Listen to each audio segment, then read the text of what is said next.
ഇപ്പോൾ ഏറ്റവും പ്രധാനപ്പെട്ടതായി വരുന്നത് മെഡിക്കൽ ബുള്ളറ്റിൻ വിവരങ്ങൾ പുറത്തു വരുന്നുണ്ട്.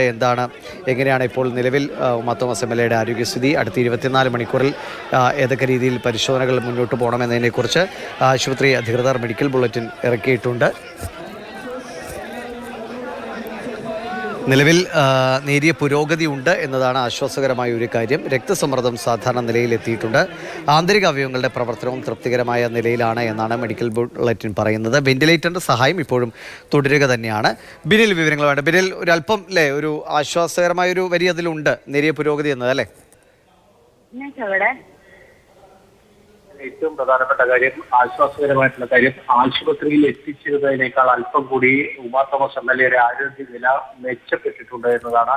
നേരിയ പുരോഗതി എന്ന് മാത്രമേ പറയാൻ കഴിയുള്ളൂ. പക്ഷേ ഇപ്പോഴും ഗുരുതരാവസ്ഥയിൽ തന്നെ തുടരുന്നു. അതുകൊണ്ടാണ് വെന്റിലേറ്റർ സഹായം തുടരുന്നത്. വെന്റിലേറ്ററിൽ നിന്ന് ഉമാ തോമസ് MLA മാറ്റിയിട്ടില്ല. പക്ഷേ നമുക്ക് നൽകാൻ കഴിയുന്ന ഏറ്റവും പ്രധാനപ്പെട്ട വിവരം, രക്തസമ്മർദ്ദം സാധാരണ നിലയിലേക്ക് എത്തിക്കാൻ കഴിഞ്ഞിട്ടുണ്ട്. അതായത് ആശുപത്രിയിൽ എത്തിച്ച ശേഷമുള്ള ഡോക്ടർമാരുടെ ഇടപെടലിനെ തുടർന്ന് രക്തസമ്മർദ്ദം സാധാരണ നിലയിലേക്ക് എത്തിക്കാൻ കഴിഞ്ഞിട്ടുണ്ട്.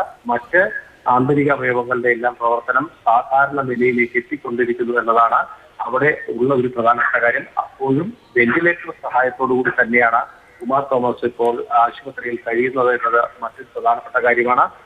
അതുകൊണ്ട് തന്നെ ഈ ഗുരുതരാവസ്ഥ തുടരുന്നു എന്ന് നമുക്ക് പറയേണ്ടി വരും. പക്ഷേ എത്തിച്ചപ്പോഴുള്ളതിനേക്കാൾ ഒരല്പം കാര്യങ്ങൾ മെച്ചപ്പെട്ടിട്ടുണ്ട് എന്നതാണ് ഏറ്റവും ആശ്വാസകരമായിട്ടുള്ള കാര്യം. റിലേ മെഡിസിറ്റി ആശുപത്രി ഇപ്പോൾ മെഡിക്കൽ ബുള്ളറ്റിൻ പുറത്തിറക്കിയിട്ടുണ്ട്. ആ മെഡിക്കൽ ബുള്ളറ്റിനിൽ ഏറ്റവും അവസാനത്തെ പാരഗ്രാഫിലാണ് ഇപ്പോഴത്തെ അവസ്ഥ സംബന്ധിച്ച കാര്യങ്ങൾ വിശദീകരിക്കുന്നത്. നിലവിൽ രോഗി തീവ്രപരിചരണ വിഭാഗത്തിൽ കൂടുതൽ പരിശോധനകൾക്കും ചികിത്സയ്ക്കും വിധേയമായി കൊണ്ടിരിക്കുകയാണ്. ഉമാ തോമസ് MLA തലയുടെ പരിക്ക് ഗുരുതരമാണെങ്കിൽ കൂടി അടിയന്തര ശസ്ത്രക്രിയയുടെ ആവശ്യമില്ല എന്നാണ് ഡോക്ടർ മിഷേൽ ജോണി ഇതിൽ ഡോക്ടർ ഉമാ തോമസിനെ പരിശോധിക്കുന്ന ഡോക്ടർ മിഷേൽ ജോണി വ്യക്തമാക്കുന്നത്. പ്രാഥമികമായി എടുത്ത CT സ്കാനിൽ അസ്ഥികൾക്ക് ഗുരുതരമായ ഒടിവുകൾ ഇല്ലെന്നാണ് കണ്ടെത്തിയിരിക്കുന്നത്. മുറിവുകൾക്ക് തുന്നൽ ഉൾപ്പെടെയുള്ള ചികിത്സകൾക്ക് ശേഷം തീവ്ര പരിചരണ വിഭാഗത്തിലുള്ള രോഗിയുടെ പുരോഗതി 24 മണിക്കൂർ നേരത്തെ നിരീക്ഷണത്തിന് ശേഷം മാത്രമേ പറയാൻ കഴിയൂ എന്നാണ് ആശുപത്രി ഔദ്യോഗികമായി ഈ മെഡിക്കൽ ബുള്ളറ്റിലൂടെ അറിയിക്കുന്നത്. പക്ഷേ നമുക്ക് അല്പം മുമ്പ് പ്രതിപക്ഷ നേതാവ് VD സതീശൻ അടക്കം ഈ ആശുപത്രിയിൽ നിന്ന് പുറത്തേക്ക് വന്നിരുന്നു. അദ്ദേഹം നമ്മളോട് പറഞ്ഞത് ആശുപത്രിയിൽ എത്തിച്ചതിനേക്കാൾ ഒരല്പം മെച്ചപ്പെട്ടിട്ടുണ്ട്, ആശ്വാസകരമായ വിവരങ്ങളാണ് പുറത്തേക്ക് വരുന്നതെന്നതാണ് അദ്ദേഹത്തിൽ അടക്കം വ്യക്തമാക്കുന്നത്. എന്തായാലും ഇപ്പോഴും വെന്റിലേറ്ററിന്റെ സഹായത്തോടു കൂടി തന്നെയാണ് ഉമാ തോമസിന്റെ ചികിത്സ മുന്നോട്ട് പോകുന്നത്. അതിന്റെ ഏറ്റവും പ്രധാനപ്പെട്ട കാര്യം എന്നത് തലക്കേറ്റിട്ടുള്ള ആഴത്തിലുള്ള മുറിവ് തന്നെയാണ്. അതോടൊപ്പം തന്നെ കൂടുതൽ തുടർച്ചയായിട്ടുള്ള ശസ്ത്രക്രിയകൾ അടക്കം വേണ്ടി വരുമെന്ന കാര്യവും ഈ മെഡിക്കൽ ബുള്ളറ്റിനിൽ വ്യക്തമാക്കുന്നുണ്ട്. എന്തായാലും ആശ്വാസകരമായൊരു വിവരം, നേരിയ പുരോഗതി ആരോഗ്യസ്ഥിതിയിലുണ്ട് എന്നത് തന്നെയാണ്. അത് ഏറ്റവും പ്രധാനപ്പെട്ട ഒരു കാര്യമാണ്. ആശുപത്രിയിൽ എത്തിച്ചതിനേക്കാൾ മെച്ചപ്പെട്ട ഒരു നിലയിലേക്ക് ആരോഗ്യസ്ഥിതി വന്നിരിക്കുന്നു എന്നതാണ് ഇപ്പോൾ മെഡിക്കൽ ബുള്ളറ്റിൻ വ്യക്തമാക്കുന്നത്. പക്ഷേ അടുത്ത 24 മണിക്കൂർ വളരെ പ്രധാനപ്പെട്ടതാണ് എന്ന കാര്യം നേരത്തെ തന്നെ ഡോക്ടർമാർ നമ്മളോട് പ്രതികരണമായി അറിയിച്ചതാണ്. ആ കാര്യം മെഡിക്കൽ ബുള്ളറ്റിനിലും വ്യക്തമാക്കുന്നുണ്ട്. അടുത്ത 24 മണിക്കൂറിൽ മുന്നോട്ട് പോയ ശേഷമേ എന്തെങ്കിലും കൂടുതൽ കാര്യങ്ങൾ ഇതിൽ പറയാൻ കഴിയൂ എന്നാണ് മെഡിക്കൽ ബുള്ളറ്റിൻ വ്യക്തമാക്കുന്നത്.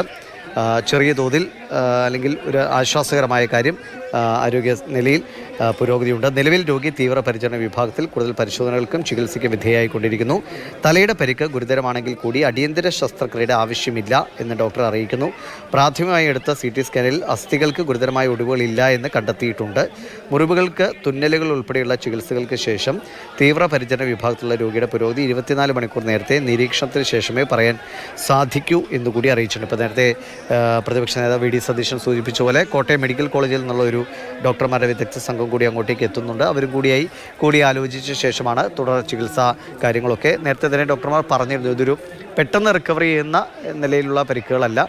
നമ്മുടെ സ്പർശനശേഷി അല്ലെങ്കിൽ നമ്മുടെ ഓർമ്മ തുടങ്ങിയ കാര്യങ്ങളെയൊക്കെ ബാധിക്കുന്ന നിലയ്ക്കുള്ള ഒരു പരിക്കുകളാണ് തലച്ചോറിനൊക്കെ ഏറ്റിട്ടുള്ളത്. അപ്പോൾ കുറച്ച് സമയമെടുത്ത് ചികിത്സകൾക്ക് ശേഷവും ഒക്കെ കൃത്യമായ കെയർ കൊടുത്ത്, കുറച്ച് കൂടുതൽ കെയർ കൊടുത്ത്, കുറച്ച് സമയമെടുത്ത് സാധാരണഗതിയിലേക്ക് മടക്കി കൊണ്ടുവരാൻ കഴിയും എന്ന് തന്നെയാണ് ഡോക്ടർമാർ ശുഭാപ്തി വിശ്വാസം പ്രകടിപ്പിക്കുന്നത്. എന്തായാലും ഈ അപകടമുണ്ടായ സമയത്ത് വലിയ ആശങ്ക തീർച്ചയായും ഉണ്ടായിരുന്നു. വേഗത്തിൽ തന്നെ ആശുപത്രിയിലേക്കൊക്കെ എത്തിക്കാൻ കഴിഞ്ഞത് ഏറ്റവും വലിയ ഭാഗ്യവുമായി മാറി. എന്തായാലും ശുഭകരമായ ഒരു കാര്യം അല്ലെങ്കിൽ ആശ്വാസകരമായ കാര്യം. ആരോഗ്യനിലയിൽ നേരിയ പുരോഗതി ഉണ്ട് എന്ന് തന്നെയാണ്. പരിക്കുകൾ ഇതൊക്കെയാണ്. തലച്ചോറിന് ശ്വാസകോശത്തിന് പരിക്കുകളുണ്ട്, കഴുത്തിനോട് ചേർന്നുള്ള നട്ടലിൻ്റെ ഭാഗത്തിന് പരിക്കുണ്ട്, ഈ മുഖത്തെ അസ്ഥിക്ക് പരിക്കുണ്ട്. ഇതൊക്കെ വീഴ്ചയിൽ സംഭവിച്ച പരിക്കുകളാണ്. പിന്നെ തലയിൽ രക്തസ്രാവം ഉണ്ടായിരുന്നു, അതൊക്കെ നിയന്ത്രണ വിധേയമായിട്ടുണ്ട്. രക്തസമ്മർദ്ദം നോർമലൈസ് ചെയ്യപ്പെട്ടു എന്നതൊക്കെ വളരെ പ്രധാനപ്പെട്ട കാര്യമാണ്. പക്ഷേ 24 മണി ഇതിൻ്റെ ഒരു പ്രൊസീജിയറിൻ്റെ ഭാഗമാണ്. അടുത്ത 24 മണിക്കൂറിൽ കൃത്യമായ നിരീക്ഷണങ്ങൾക്ക് ശേഷമാണ് അടുത്ത ചികിത്സാ ഘട്ടത്തിലേക്കൊക്കെ പോകാൻ കഴിയും. അടിയന്തര ശസ്ത്രക്രിയകൾ ആവശ്യമില്ല എന്ന് തന്നെ പറഞ്ഞത് ഒരു ആശ്വാസകരമായിട്ട് തന്നെ നമുക്ക് കാണാം. പക്ഷെ അപ്പോഴും ഡോക്ടർ സൂചിപ്പിക്കുന്നുണ്ട്, പരിക്കുകൾ ചെറുത് എന്നല്ല, അതിനർത്ഥം വളരെ ഗൗരവമുള്ളത് തന്നെയാണ്, ഗുരുതരമാണ്. പക്ഷേ വേണ്ട ഒരു സമയമെടുത്ത് ശരീരത്തെ അതിനെ പാകപ്പെടുത്തിയുള്ള ചികിത്സകൾക്കാണ് മുൻതൂക്കം നൽകുന്നത് എന്നാണ് ഡോക്ടർമാർ അറിയിച്ചത്.